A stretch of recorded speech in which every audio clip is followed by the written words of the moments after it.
I was at work today, and we was talking about. I got a guy who's a Gamecock. He works for TSA. If you don't know, I work for the airport. I work at Dunkin' Donuts in the airport. You know what I'm saying? So that's my day job. Before I come on here, I work at Dunkin' Donuts. And me and the guy talk about the Gamecocks all the time. And we was talking about the transfer portal and how bad it is for college football. And I was doing my research.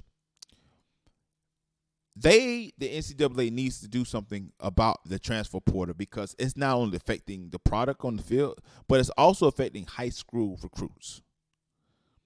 Why is it fair that a college kid can be recruited 2 or 3 times because he made the decision to go to a school that didn't just work out? Now, I believe that once you make a decision, you have to be a man of your word and stick to that decision.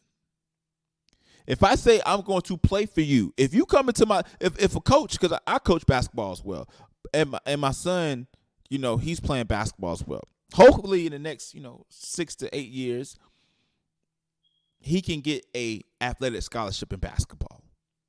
If a coach come into me and my wife's living room and say, hey, I want to recruit your son, I'm going to take this coach's word as far as what he can do for my son on the basketball court and also what the school can offer him as far as his academics based off what he wants to do later on in life.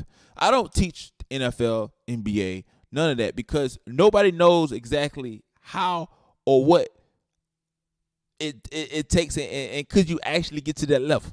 Nobody knows that. But what we do know is that if this coach comes to your living room and give you your word, as a player, you should be like, you know what? I'm going to the school and I'm going to stick to my word.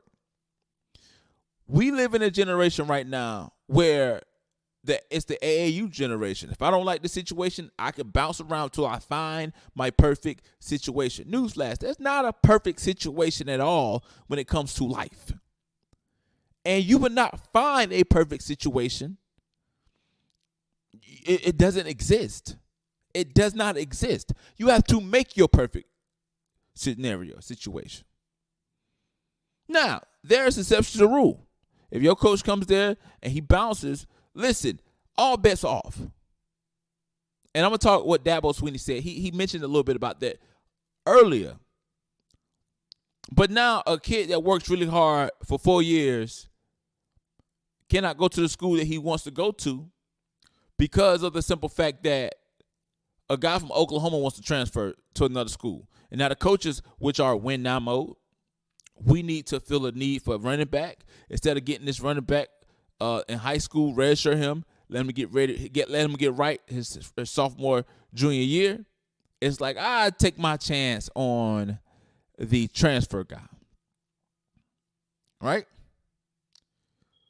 This past year, we had 13 scholarship guys enter the transfer portal as of right now.